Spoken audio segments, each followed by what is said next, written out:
नया फिर दिन हुआ पुरानी रात का, करे सौ शुक्र हम खुदा की जात का, खुदा की जात का, नया फिर दिन हुआ। आज की आयत। फिर उन्होंने उनके बारे में कुरा डाला और कुरा मत्तिया के नाम का निकला, बस वो उन 11 रसूलों के साथ शुमार हुआ। इमाल पहला बाब 26वीं आयत। अजीज़ो, अदद या हिंसे इंसानी ज़िंदगी में बड़ी अहमियत के हामिल हैं। खेल का मैदान हो या कोई मुकाबलेबाजी का शोबा, कारखाना, फैक्ट्री या कोई दफ्तर हो, लोगों की एक मखसूस तादाद मुतय्यन की जाती है। इसके बाद नो वैकेंसी का बोर्ड आवेज़ा कर दिया जाता है। ये काम को मुनज़्ज़म रखने का एक बेहतरीन असूल है।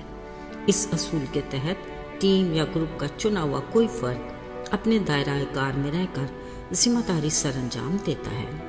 लीडर का वफादार और अदारे के कवानीन का पाबंद भी होता है।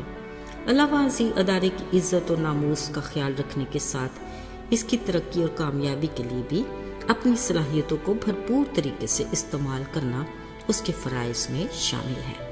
पर अगर टीम में किसी वजह से कोई कमी पेशी हो जाए जो कि नागुज़ीर है, तो ये लीडर के लिए लम्हाए फ़िक्रिया है, मगर अदारे के कवायद व ज़वाबित के तहत वक्त पर इसको मुमकिन बना दिया जाता है।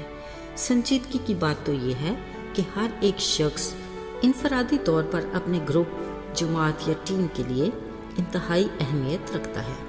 लिहाजा एक मुकम्मल मुनज़्ज़म टीम बसाते खुद अपने अदारे या टीम की भी आन है। अजीज़ों, याद रहे, खुदा का कलाम एक मुकम्मल ज़ाब्ता-ए हयात है जो ज़िंदगी के हर पहलू पर रहनुमाई करता है। अजीज़ों, बात मामूली हो या गैर मामूली, कलाम अपनी जगह वजाहत लिए मौजूद है। मसलन अगर बात हो अदद या हिंसे की, तो 12 का अदद यीशु के शागिर्दों की वजह से अहमियत रखता है। कलाम मुकद्दस में जहाँ यीशु की ज़मीनी ज़िंदगी के वाक़यात शुरू होते हैं, वहाँ 70 शागिर्दों का जिक्र है, मगर एक बार पूरी रात दुआ में गुजार कर इनमें से सिर्फ 12 शागिर्दों को चुना गया। शायद हम ये सोचते हैं कि 12 शागिर्द ही क्यों, कम या ज़्यादा भी हो सकते थे, मगर कहा जाता है कि 12 हुकूमती कामलियत का अदद है। खुदा की चुनी कौम को 12 कबीलों में तकसीम किया गया। इसराइल के 12 कबीलों की अदालत के लिए भी 12 तख्त होंगे। नए यरूशलेम के दरवाजे 12 मोतियों के होंगे और ज़िंदगी के दरख्त पर 12 किस्म के फल पैदा होंगे। अजीज़ों, याद रहे, यीशु मसीह के पकड़वाए जाने पर यहूदा अस्करियोती को निकाल कर अब शागिर्दों की तादाद 11 थी।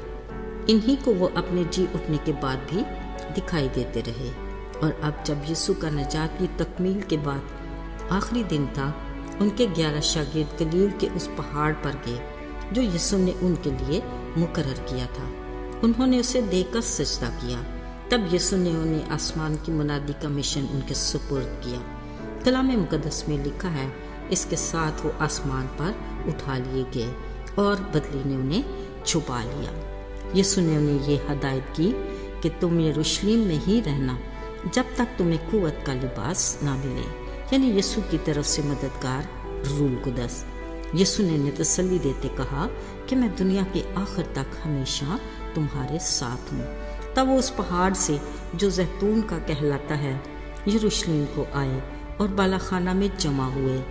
ये वो जगह थी जहाँ ये सब मिलकर रहते, इनके साथ चंद और औरतें और यीशु की माँ मरियम और उसके भाई भी शामिल थे। तखमीनन 120 की जमात एक दिल होकर दुआ में मशगूल रहते। मगर आज पतरस ने उनसे कुछ खास गुफ्तगू की।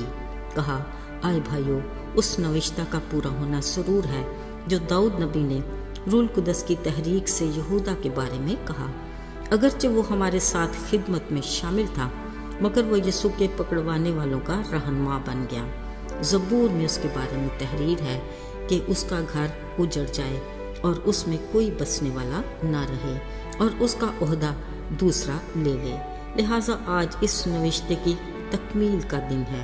सो यीशु जितना अरसा हमारे साथ रहा, यानी यूहन्ना बपतिस्मा देने वाले से लेकर हमारे पास से जिंदा आसमान पर उठाए जाने तक जो बराबर हमारे साथ रहे, उनमें एक यूसुफ जो बरसबा कहलाता है और दूसरा मत्तिया। चाहिए कि इनमें से एक मर्द हमारे साथ उस जी उठने का गवाह बने। ये कहकर पतरस ने दुआ की कि आए खुदावन, तू जो हमारे दिलों को जानता है, हम पर ये जाहिर कर कि तूने किसको चुना है कि वो इस खिदमत में और रसालत की जगह ले ले जिसे यहूदा छोड़कर गया। फिर उन्होंने कुरा डाला जो मत्तिया के नाम निकला। बस उसी दिन से मत्तिया उन 11 रसूलों के साथ शुमार किया गया।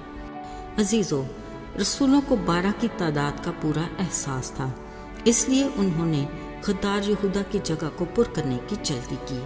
कलाम मुकद्दस में इन रसूलों की खिदमत के बारे में तहरीर है कि उन्होंने इब्तदाई कलीसिया की तंजीम और ढांचे की बुनियाद रखी, कलीसिया के ईमान और अकीदे को भी मजबूत बनाया और अपने दौर में यीशु के उस हुक्म की तकमील के लिए सरगर्म अमल रहे और आसमानी बादशाही की मुनादी में बड़ी वफादारी से अपना किरदार अदा किया। आइए दुआ करें। प्यारे आसमानी बाप, हम बड़ी आजी और हलीमी से तेरे हजूर में हाजिर हैं। हम भी तेरे हुक्म की तकमील में बतौर शागिर्द बादशाही की मुनादी में अपना हिस्सा डालना चाहते हैं। हमें दिलेरी अता फरमा। हम जानते हैं कि तू आज भी अपने वादे के मुताबिक हमारे साथ है। हमारी रहनुमाई फरमा और अपनी खिदमत का मौका अता कर। यीशु के नाम में तुझसे मांगते हैं, कबूल कर। आमीन।